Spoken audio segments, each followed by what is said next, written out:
Alors, au niveau de la dégustation, Aurore, on a ouvert notre bouteille là maintenant. Est-ce que il aurait peut-être fallu le carafer?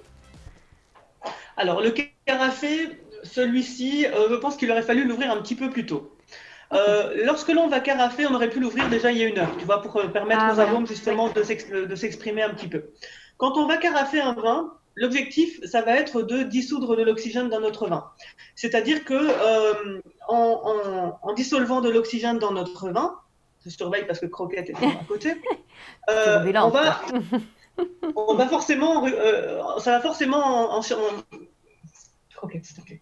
Ça va forcément entraîner des réactions d'oxygénation de notre vin. Alors, si Oui. on a une oxygénation qui est lente, qui est modérée, qui est faible, dans ce cas-là, ça va vraiment contribuer à l'épanouissement du bouquet de notre vin et de nos arômes.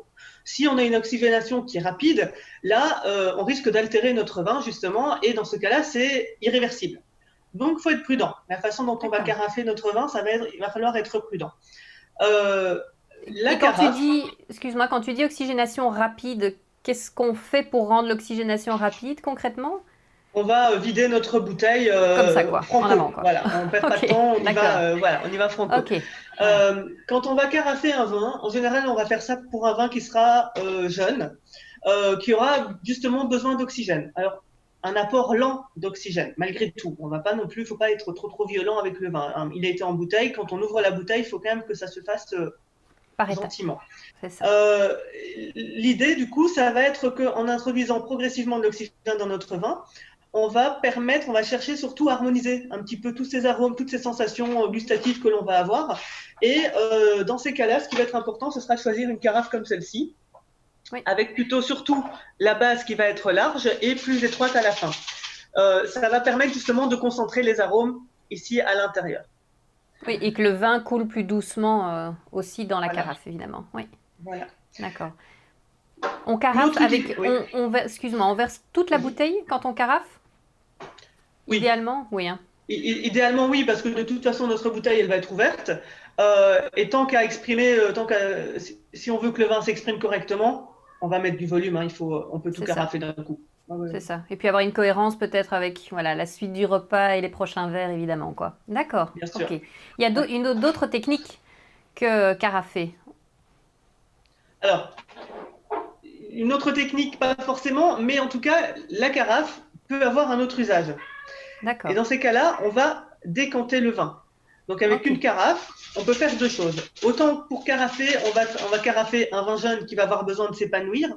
Autant quand on va décanter, on va toujours utiliser notre carafe. Dans ce cas-là, on va plutôt prendre une carafe qui sera plus étroite et plus haute. Oui, Mais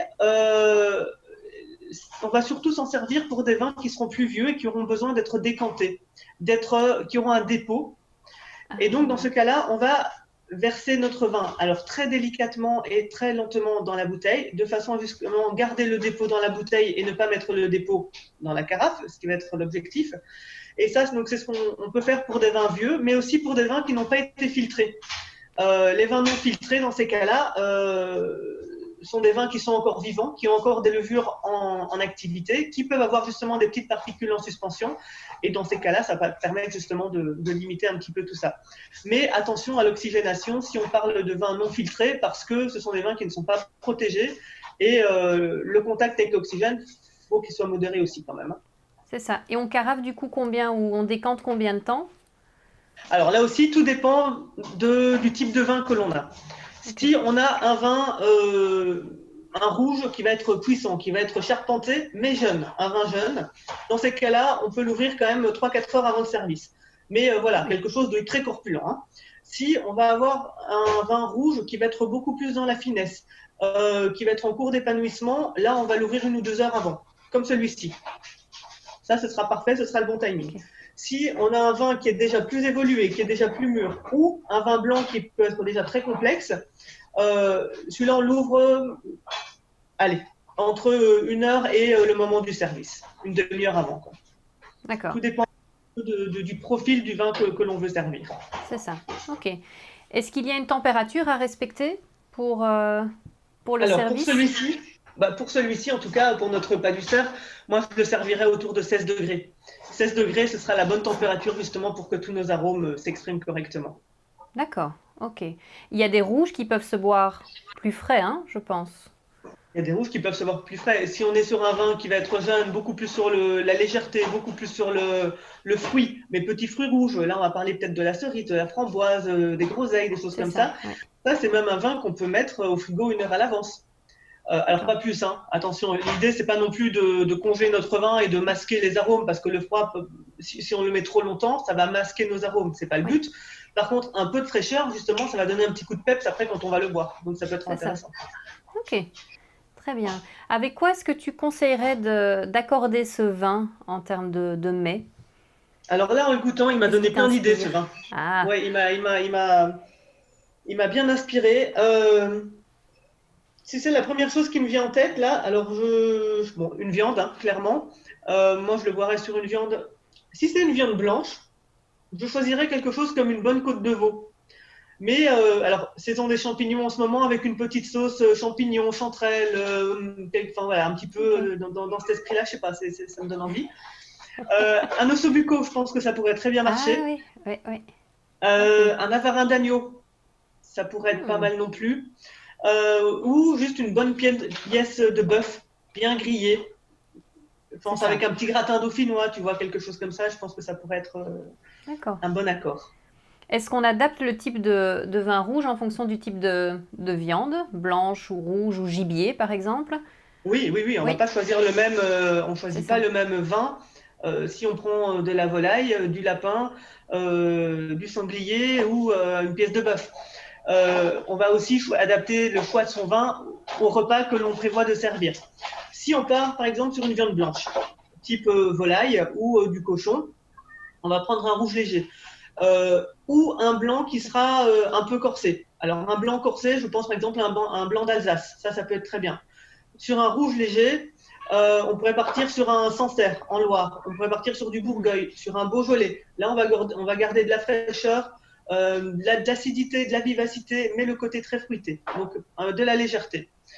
Si maintenant on choisit de faire une bonne viande rouge ce soir au repas, là, j'ai envie de dire que le spectre, il est très large. On peut partir soit sur des choses plus légères, soit sur des vins qui seront moyennement corsés, soit sur des vins un petit peu plus puissants. Là, bon, mais c'est un petit peu selon tes goûts, selon ce que tu as envie de boire et si tu as envie de te faire plaisir. Mais si on prend par exemple une viande rouge grillée, alors ça pourrait très bien marcher, mais on pourrait servir un bon bourgogne rouge. Ça pourrait très bien marcher aussi. Ouais. Un chinon dans la Loire, ça pourrait être super. Si maintenant on prend une viande rouge mais en sauce, type un bon Mhm. filet de Oui. bœuf avec une bonne sauce, quelque chose un petit peu mijoté, un petit peu travaillé, là moi je partirais plutôt sur un Côte-du-Rhône, type Saint-Joseph, Crozes-Hermitage.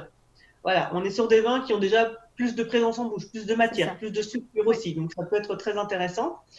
Et puis après, là on va arriver dans la saison du gibier. Alors personnellement, j'adore ça, hein, un bon morceau de sanglier ou de chevreuil ou autre. En civet, par exemple, Oui. là, tu mets ça avec un bon bandol.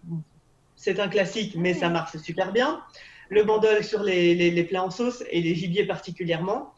Si pas, je partirais sur une bonne côte rôtie, par exemple, qui va être à la fois très délicat, très fin, mais très présent aussi.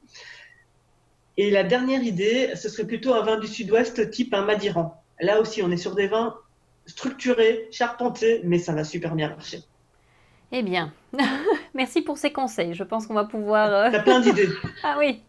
Mais après, c'est vraiment une question, en ne s'y connaissant pas, j'ai une question de goût et de voilà et de ce qu'on aime aussi tout simplement. Autant manger que boire d'ailleurs. Ça, c'est ça. Voilà. On ne sait pas toujours se faire conseiller évidemment, donc mais voilà, c'est de bonnes, très très bonnes idées à garder en tête, surtout C'est- pour celui-ci. Tu as vu comme le nez a encore évolué depuis Et tout à l'heure? oui, absolument. Il est. Je sens maintenant cette corpulence, tu vois. Ouais. Bon, maintenant que je l'ai goûté, tu vas me dire, j'anticipe peut-être un peu, mais on sent qu'il va être corpulent en bouche, quoi. Vraiment. Le nez maintenant, il est bien intense, hein. Et Ah puis ouais, le côté fruits rouges maintenant commence à être d'autant plus, comment dire, sirupeux aussi, mais même au oui, nez, oui, ça prend le nez beaucoup plus oui, que tout à absolument. l'heure. Oui, Et oui, c'est, oui, ouais. oui. Comme Très, très quoi, au belle. contact de l'oxygène, un vin évolue très rapidement. Oui, D'où C'est ça. l'impact D'où, que ça peut voilà. avoir et la façon dont on va travailler notre vin, l'ouvrir ou pas, l'ouvrir, le carafer, pas carafer. Voilà, tout ça joue un rôle important. L'oxygène joue un rôle très important. Il faut faire attention. Oui. Donc c'est ça, on peut vraiment avoir un tout autre goût qu'on le serve tout de suite comme on vient de le faire, évidemment, en ouvrant la bouteille, que de le laisser 1 heure. C'est ça. Oui. Et plus on va le laisser, plus les arômes vont continuer à se développer. Donc ce sera D'autant pour ton repas meilleur. de ce soir, ce sera très bien. Eh bien voilà. Écoute, tu nous as donné de très bonnes idées. Je pense qu'il n'y a plus qu'à, plus ça. qu'à cuisiner et à associer. Mais en tout cas, merci beaucoup pour cette très très très belle découverte encore, Aurore. Le premier rouge de la saison, n'est-ce pas? Oui. D'autres Il y en aura nous d'autres, hein. attendent. Voilà, exactement.